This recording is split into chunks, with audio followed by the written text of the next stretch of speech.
Hi friends, welcome to PRS Greeneries. நம்ம என்ன பார்க்க போறோம்னா ரோஸ் செடிக்கு எப்படி மண் கலவை பண்றதுன்னு பார்க்க போறோம். நம்ம ரீசெண்டா ஒரு ரோஸ் செடி வாங்கியிருந்தோம், 7 days ரோஸ். இதுக்கு தான் நம்ம ஒரு மண் தொட்டில் நடவு பண்ண போறோம். அதுக்காக மண் தொட்டி நம்ம வாங்கியாச்சு. நம்ம இந்த தொட்டில் நடவு பண்ண போறோம். எதுக்காக மண் தொட்டின்னு பார்த்தீங்கன்னா, நம்ம நிறைய ஏற்கனவே பிளாஸ்டிக் தொட்டில ட்ரை பண்ணோம். அது பார்த்தீங்கன்னா எதுவுமே சரியா வரல. வரதும் கொஞ்ச நாளைக்கு செடி அப்படியே இருக்கும், அப்படியே செடி செத்துரும். இதே மாதிரி போய்கிட்டு இருந்துச்சு. அப்புறம் நாங்கள் ரீசெண்டா ஒரு அதாவது மண் தொட்டில் வைக்கலாம்னு ட்ரை பண்ணோம். வைக்க பார்த்தீங்கன்னா இந்த நாட்டு ரோஸ் பார்த்தீங்கன்னா நல்லா சூப்பராக வருது பாருங்க. இது நாங்கள் சின்ன சில தான் அந்த நாட்டு ரோஸ். இது நிறைய இடத்துல இப்போ தளிர் வந்திருக்கு. இது வாங்கி ஒரு 2 நாள் இருக்கும். அது நிறைய கரெக்டாக உரம் கொடுத்து அப்புறம் கரெக்டாக ப்ரூன் பண்ணக்கப்புறம் கரெக்டாகவே இல்லை. பார்த்தீங்கன்னா நேரத்து 1, 2, 3, 4, 5 ஏகப்பட்ட தளிர் வந்திருக்கு. இப்போ எல்லாத்தையும் அடுத்ததுக்கு மொட்டு வந்துடும். இந்த மாதிரி நம்ம மண் தொட்டி வைக்கும்போது நல்லா எஃபெக்டாக இருக்கு. மண் தொட்டியும் ஒரு முக்கியமான விஷயம். இதுக்கு ஒரு பார்த்தீங்கன்னா இதுக்கு தேவையான மண் கலவை.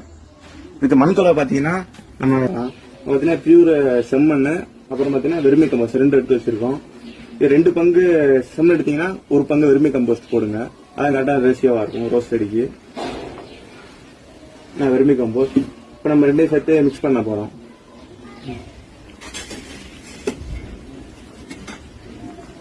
ஃப்ரெண்ட்ஸ், இப்போ வந்து நம்ம செடி வந்து ரீபார்ட் பண்ணலாம். இப்போ மண் கலவை ஃபுல்லாக கலந்தாச்சு, மண் உரமும் செம்மண்ணும் கலந்தாச்சு. இப்போ நம்ம பிளான் பண்ணலாம். இது பாத்தீங்கன்னா நமக்கு 12 இன்ச்சு பாட்டு எடுத்திருக்கோம். இது ஒரு ஐடியான்னு சொல்லலாம். ரொம்ப சின்னதும் கிடையாது, பெருசும் கிடையாது. இந்த மாதிரி பாட்டில் நம்ம வச்சுக்கலாம். ஏற்கனவே இந்த பாட்டுலாம் வச்சிருக்கோம். அந்த ரோஸ் எப்படி வளர்ந்துருக்கு பாருங்க. நிறைய மொட்டுமே நிறைய இருக்கு. அதுல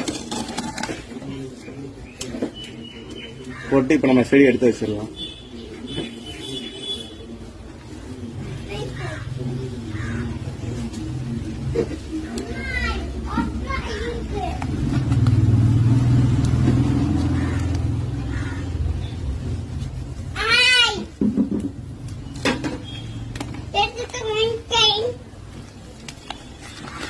இப்போ வந்து நம்ம வந்து மண்ணை உடைச்சிடக்கூடாது. அந்த இருக்கிற மண்ணோட சேர்த்து வைக்கணும். அப்ப நல்லா வரும்.